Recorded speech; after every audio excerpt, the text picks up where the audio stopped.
కాంగ్రెస్ ప్రభుత్వం చేసిన రైతు రుణమాఫీని స్వాగతిస్తున్నామన్నారు సిపిఐ జాతీయ కార్యవర్గ సభ్యులు చాడ వెంకటరెడ్డి. అయితే షరతులు లేకుండా అందరికీ రుణమాఫీ వర్తింపజేయాలని కోరారు. కలెక్టర్లు ఏసీ గదుల్ని వదిలేసి ప్రజాక్షేత్రంలోకి రావాలని సీఎం రేవంత్ పిలుపు ఇవ్వడం మంచి పరిణామమన్నారు.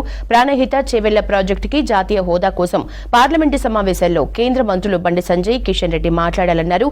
తాము ఎప్పటిలాగే ప్రజలకు, ప్రభుత్వానికి వారధిగా పనిచేస్తామన్నారు చాడ.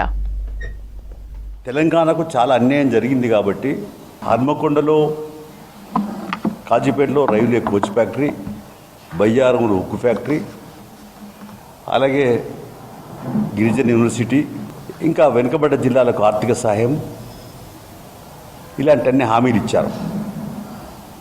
సాగునీటి ప్రాజెక్టుకి అప్పుడేమో మనం ప్రాణహిత చేవెళ్ల అంబేద్కర్ స్మారక ప్రాజెక్ట్ అనుకున్నాం. దానికైనా జాతీయ హోదా ఇమని తెలంగాణ ఉద్యమంలో ఒక నినాదంగా ఉన్నది. అది దీనికి ఇట్లాంటి జాతీయ హోదా కావాలి. ఇప్పుడు కేంద్ర మంత్రులు ఇద్దరు తెలంగాణ బిడ్డలు అంటారు కదా, కిషన్ రెడ్డి గారు, బండి సంజయ్ గారు. మీరు ఏం చేసైనా కూడా ఇవాళ తెలంగాణ రాష్ట్ర ప్రభుత్వానికి కోరేందంటే కేసీఆర్ తప్పు చేశాడు. ప్రణాళిక చేయలేని పక్కకు పెట్టి ఆయన కాళేశ్వరం నుంచి వెళ్ళంటే బేటిగడ్డ నుంచి వెళ్ళి రిజర్వాయర్ పెట్టి ప్రాజెక్ట్ కట్టాడు. ఇది కట్టినా ప్రాణహిత చేవెళ్ళ అవసరం. ఇప్పటికే కొన్ని ప్యాకేజీలు పర్స్ అయినాయి, పూర్తి అయినాయి. స్టార్టింగే కాలేదు, తుమ్మిడేటి కానీ రిజర్వాయర్ కాలేదు. కాబట్టి తక్షణం స్టార్ట్ చేయాలి. దీనికి జాతీయ హోదా కేంద్ర ప్రభుత్వం ఇవ్వాలని మేము డిమాండ్ చేస్తున్నాం. దానిపైన అవసర పద్ధతిలో ఉద్యమాన్ని నిర్మిస్తాం. అలాగే మిగతా విషయాలకు సంబంధించి తెలంగాణకు బొగ్గు గనులకు సంబంధించి కూడా పెద్ద చర్చ జరుగుతూ ఉంది.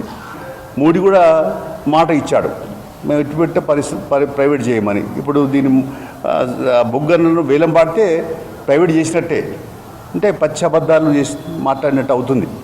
నరేంద్ర మోడీ అంటే అబద్ధాల కూర అనేది చర్చ ఉంది.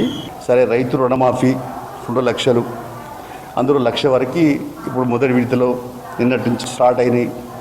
1 లక్ష వరకు కూడా కొంతమందికి బ్యాంకులలో కరెక్ట్గా మరి అకౌంట్స్ అవన్నీ సరిగ్గా లేక కొన్ని ఇబ్బందులు జరుగుతున్నాయి, వింటూ ఉన్నాం. ఏదైనా అందరికీ మరి వర్తింపజేసే పద్ధతులలో ఈ రుణమాఫీ షరతులు లేకుండా, శిశబిషలు లేకుండా 100% ఈ 2 లక్షల వరకు రుణమాఫీ చేస్తానని ఎన్నికల హామీ కాబట్టి దాన్ని అమలు చేయాలని మేము ప్రభుత్వాన్ని కోరుతున్నాం.